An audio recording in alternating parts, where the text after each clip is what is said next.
Donc, je m'appelle Daphné Saladin, je suis psychologue pour le CIMA. Donc, le CIMA, c'est le service d'inclusion mobile en milieu d'accueil, qui est donc un service qui favorise l'inclusion d'enfants à besoins spécifiques dans les milieux d'accueil ordinaires. Donc voilà, service subsidié par la vie qui est organisé par la province de Hainaut. Donc, pourquoi un milieu d'accueil prend contact avec le CIMA? Parce qu'il est en difficulté. Voilà, certains milieux d'accueil accueillent des enfants en situation de handicap, un handicap avéré ou pas. Il y a deux cas de figure. Donc, soit le handicap est avéré et connu avant l'entrée en milieu d'accueil, ou il va se découvrir en cours d'accueil. Et là, on est aussi dans une autre perspective, puisque là, voilà, les puéricultrices vont se sentir en difficulté, elles vont le répercuter à leurs responsables, qui vont répercuter à leur coordinatrice accueil et contacter le CIMA. Et là, il y a aussi tout ce travail de voilà, comment on informe, enfin comment on arrive à dire aux parents que son enfant est en difficulté, puisque les puéricultrices sont en première ligne et donc vont constater que cet enfant a un développement moteur atypique, peut-être qu'au niveau relationnel, voilà, c'est pas harmonieux.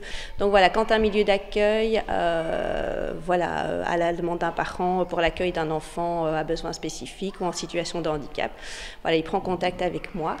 Je rencontre donc une première fois généralement la responsable du milieu d'accueil où voilà, j'explique les missions du service et les possibilités d'intervention au sein du milieu d'accueil. Voilà, nous signons ensuite une convention de collaboration et généralement après dans la foulée je rencontre l'équipe, donc les puéricultrices qui accueillent l'enfant et avec l'accord des parents je peux me rendre en section pour voilà, échanger avec les puéricultrices sur l'accueil et répondre à leurs questions. On a eu l'occasion d'accueillir une petite atteinte de surdité, donc c'était une première expérience pour nous d'accueillir un enfant différent. La coordinatrice de l'ONE nous a conseillé de nous orienter vers le CIMA, qui nous a donc apporté beaucoup de soutien, en tout cas d'abord une écoute pour pouvoir nous aider en tout cas à accueillir cette petite. C'était d'abord rassurer l'équipe qui était très inquiète par cette première expérience. Donc l'équipe était d'accord de faire tous les efforts, les rencontres et donc le CIMA est venu sur place, des entretiens individuels, des entretiens en équipe avec les puéricultrices et avec moi-même.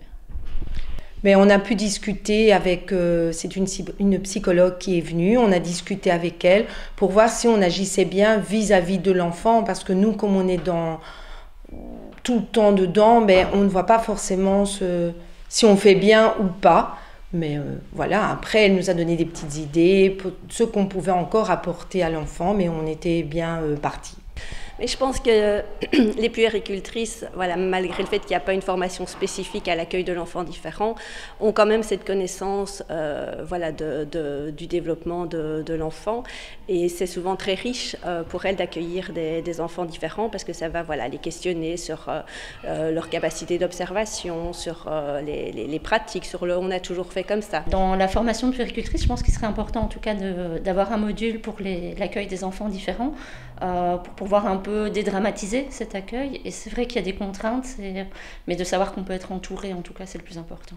Par contre, parfois, il y a une réflexion quant au matériel de jeu proposé aux enfants. Voilà, un enfant forcément avec une déficience intellectuelle qui va être dans la section dite des grands ne va pas pouvoir utiliser à bon escient le matériel proposé. Donc voilà, ça fait aussi partie de l'accompagnement du CIMA, d'aller proposer, d'aller chercher dans la section des petits un matériel plus adapté ou alors moi de proposer du matériel de jeu qui va voilà, être plus adapté aux besoins de l'enfant.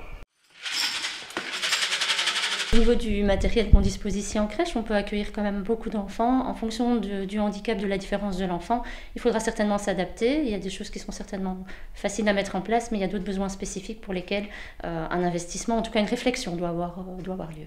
On a une grande reconnaissance de la part des parents pour l'accueil de leurs enfants. Je pense que les parents sont entourés, encadrés aussi bien par l'équipe, les puéricultrices de la section, par la direction, mais de savoir qu'il y a un accompagnement d'un service extérieur en tout cas, où on peut poser nos questions, on peut revenir vers eux, où les parents nous posent des questions, on revient vers eux également. Il y a vraiment un échange qui se fait autour.